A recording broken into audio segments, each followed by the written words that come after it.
The 8,137th meeting of the Security Council is called to order. The provisional agenda for this meeting is Non-Proliferation, Democratic People's Republic of Korea.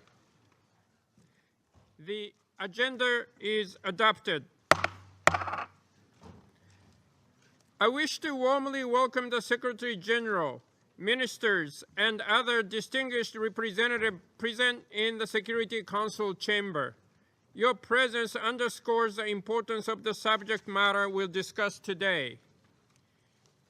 In accordance with the Rule 37 of the Council's Provisional Rules of the Procedure, I invite a representative of the Democratic People's Republic of Korea and the Republic of Korea to participate in this meeting.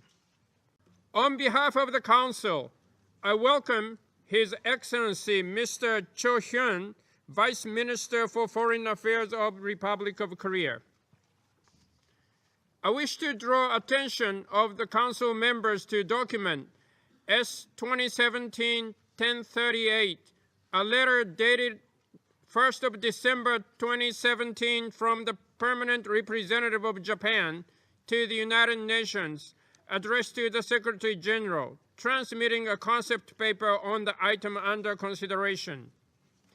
I shall now make a statement in my capacity as the Minister of Foreign Affairs of Japan. As we have all witnessed, North Korea has been escalating its outrageous acts of provocation in flagrant violation of relevant Security Council resolutions. In the past 2 years, North Korea has launched 40 ballistic missiles, and 2 of those missiles flew over Japan. They have also conducted 3 nuclear tests. The one in September, North Korea purported it to be a hydrogen bomb test.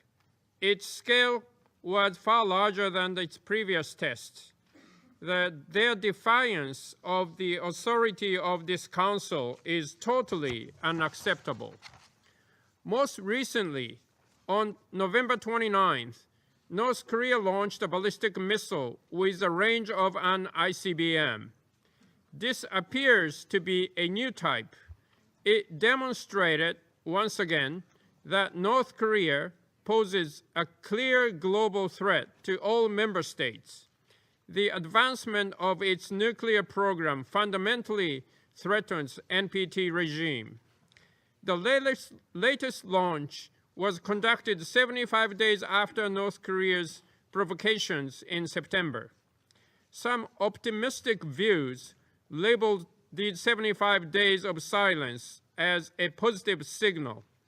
However, the missile launch in November made it clear that North Korea was continuing to relentlessly develop its nuclear and missile programs, even while they were seemingly silent. It is ever more evident that North Korea is nowhere near ready to abandon them, nor is it interested in returning to a meaningful dialogue. The visit by United Nations Under Secretary General Feltman only reconfirmed the dire reality. The international community should be even more alarmed by the fact that North Korea is continuing its nuclear and missile development even as we hold this meeting. North Korea purports that its programs are for its own security, including maintenance of its regime.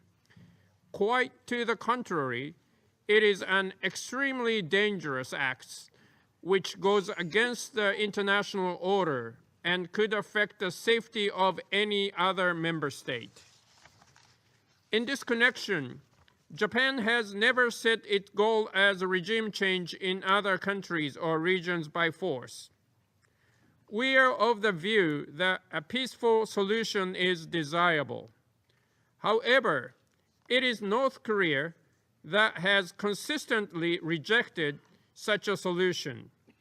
Instead, it has been continuously escalating its act of provocation. North Korea is ignoring the so-called agreed framework of 1994 and the joint statement of the six-party talks of 2005. In betrayal of the good faith of all the countries concerned, North Korea used these talks as pretext to continue its nuclear and missile development. Over these 2 decades, how has North Korea rewarded our efforts towards dialogue and assistance? North Korea employed brinkmanship and tried to win concessions. It is our responsibility not to repeat such past mistakes as conducting dialogue for the sake of dialogue. It has only served North Korea to stall for time on its nuclear and missile development. Relevant Security Council resolutions have already clearly decided that North Korea must abandon its programs in a complete, verifiable, and irreversible manner. We should not backtrack from that goal. A prerequisite for a meaningful dialogue is North Korea's commitment and concrete action toward denuclearization. What is important today is that the international community becomes more united and cooperate closely on maximize pressure on North Korea by all means available. Only by doing so, we can make North Korea change its policy. The series of United Nations sanction measures are an effective means to achieve this goal. In this regard, this Council should also be reminded of its determination expressed in relevant resolution to take further significant measures in the event of a further nuclear test or launch by North Korea. Sanctions are a tool to make North Korea understand that there is no other way but to change its policy. The Security Council has adopted unprecedentedly strong sanction measures, which are close to a full-fledged sanction regime. Sanctions are most effective when they are fully implemented. They must exert robust pressure on North Korea and curb their nuclear and missile programs by drastically reducing its foreign currency earnings. In this context, we strongly urge all member states to fully implement the sanctions and close any possible loopholes. To this end, Japan is ready to assist countries which have difficulties in implementing sanction measures. In addition, we welcome more autonomous measures targeting North Korea being introduced or reinforced in many countries. Japan calls on all member states to take further additional measures to stop the movement of persons, goods, funds to North Korea, including severing diplomatic ties. Japan has been implementing its own strict measures.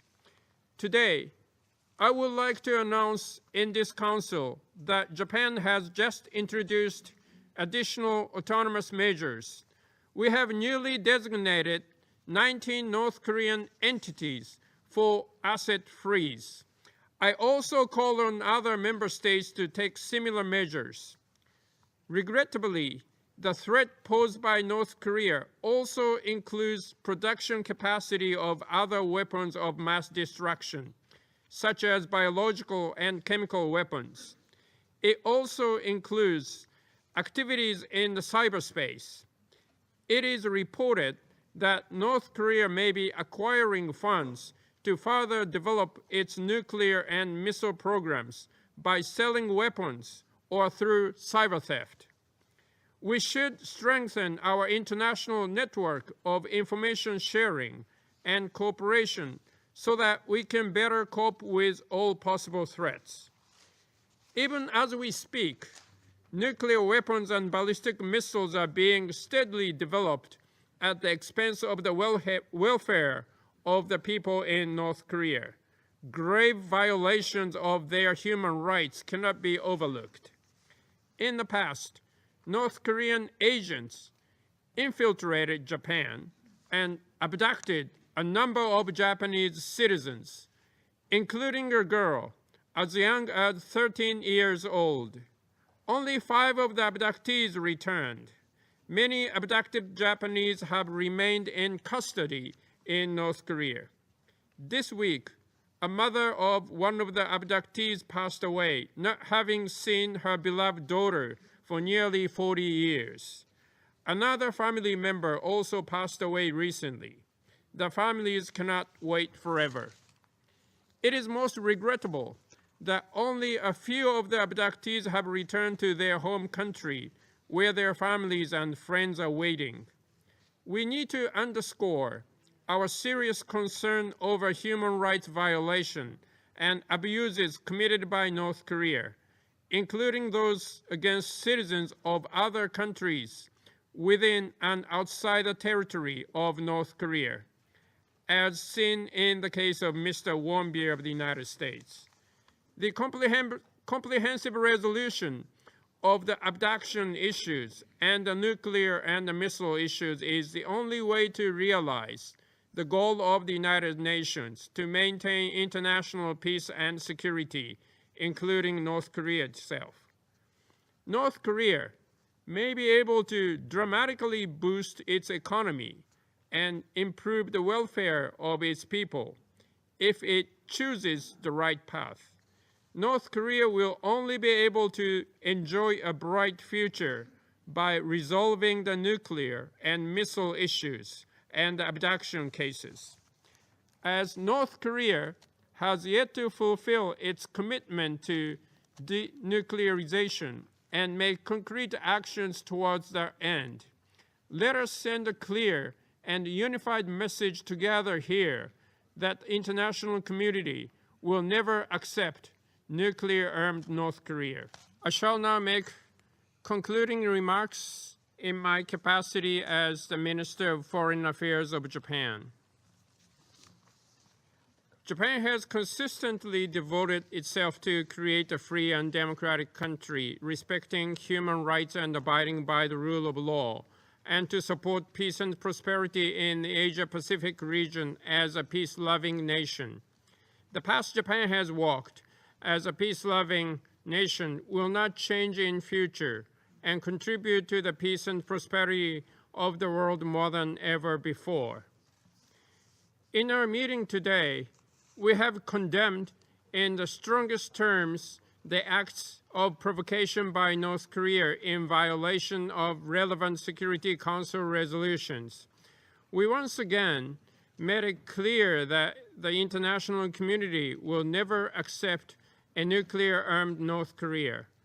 I call on all the member states to fully implement the relevant Security Council resolutions and maximize international pressure on North Korea in order to realize a denuclearized Korean peninsula.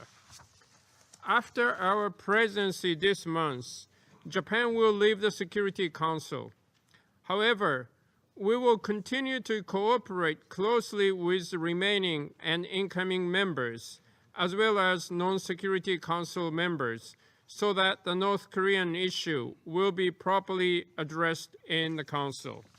I resume my function as a President of the Council. The meeting is adjourned.